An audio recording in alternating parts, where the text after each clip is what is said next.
Hello guys, welcome back to my channel once again. In this video, I'll be taking you guys through the race for the Premier League top 4, and this is also the process that leads to Champions League qualification.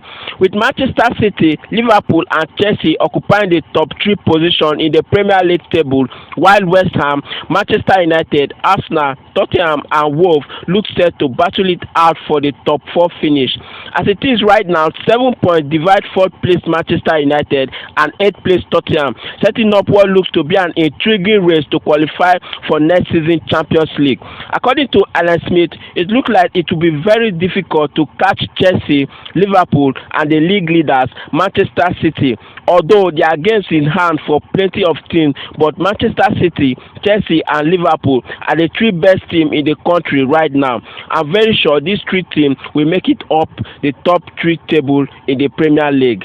Quickly, let's move to Manchester United. Manchester United are currently in the 4th position in the Premier League, and they have played 25 games with 43 points, and they are currently active in the Champions League.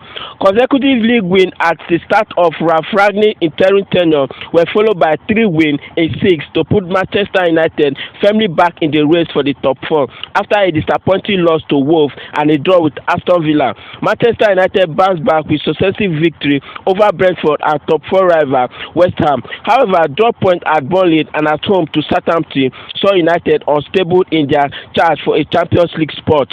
However, Manchester United pick up a vital 2-0 win at home to Brighton in what was a rearranged fixture from before Christmas. Cristiano Ronaldo broke a worrying scoring drought with Bruno Fernandes adding a second to fire United back into 4th spot, but it also promises to be a tricky second part of the season. The club could face further potential stumbling blocks with a future against Leeds to come this weekend, and more clash with top 4 contenders will follow in March and April. Having reduced the size of their squad with the departure of Anthony Martial, Ahmed and Van de Beek in January transfer window, Manchester United face a huge test of their Champions League credential.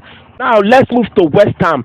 West Ham are currently in 5th position, and they have also played 25 games, and currently they have 41 points. West Ham had a fantastic start to the season under David Moyes. The Hammers were flying high and look real contenders for the top 4, despite win at home against Liverpool and Chelsea, though they suffer a bit with back-to-back defeat to Wolves and Manchester City in November before successful defeat to Arsenal and Southampton in December. They responded well and win against Watford, Crystal Palace and Norwich put them firmly back in the race for Champions League qualification, but a defeat to Manchester United on January 22nd saw them concede 4th place on a weekend in which Arsenal dropped points and Tottenham lost to Chelsea. Now the win over Watford has got them back on track, and a late equalizer at Leicester maintained momentum, but West Ham run in to the season looked tricky with trip to Liverpool, Tottenham, Chelsea and Brighton to come. They also face Wolves, Arsenal and Manchester City at home, and they have played at least one more game than the team around them. If they are going to reach the top 4, West Ham will have to do it the hard way. Moving straight to Arsenal. Arsenal are currently in 6th position with 39 points, and they have played 22 games.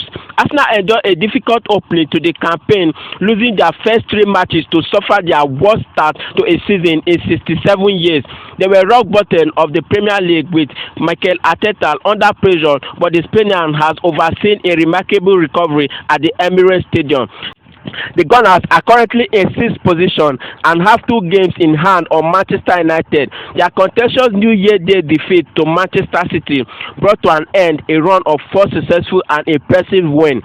The draw against Burnley prevented them from making further ground on the top 4, but a brave and determined win at Wolves achieved despite another red card took them to within a point of West Ham.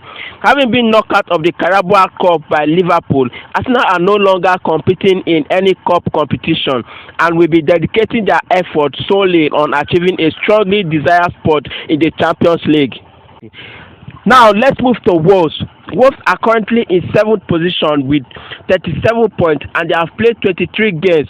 Wolves had a rocky opening to the season with 3 successive 1-0 losses under new manager Bruno Lage that left them 18th in the league. One of these losses came against Nuno Espirito Santos Tottenham, who had left last season to take charge of the North London. However, Bruno has since overseen an improvement in his side form with impressive victory against Aston Villa, West Ham and Brighton, though they are the 3rd lowest scoring team in the division with 19 Premier League goals. They have conceded just 16 times this season, a record that is bettered only by Pep Guardiola's Manchester City. Their start to 2022 has been impressive as well, with successive victories over Manchester United, Southampton and Brentford. Defeat to Arsenal was a setback, but one they immediately responded to with a victory at Spurs. Finally, let's move to Tottenham. Tottenham are currently at 8th position with 36 points and they have played 22 games. The wheels have come off Tottenham's challenge under the guidance of Antonio Conte following 3 straight league defeats. The head coach himself has admitted regularly since arriving in North London there is still plenty of work to be done if they are to finish inside the Premier League top 4. They have games in hand, but can they convert those into required points?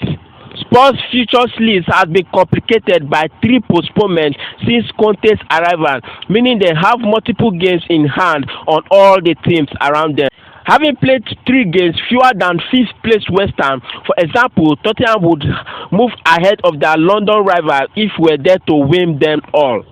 After losing to Chelsea in the 2-legged semi-final of the Carabao Cup, Tottenham were defeated again by Thomas Tuchel's side at Stamford Bridge, bringing Conte's 9-game undefeated league run to an end.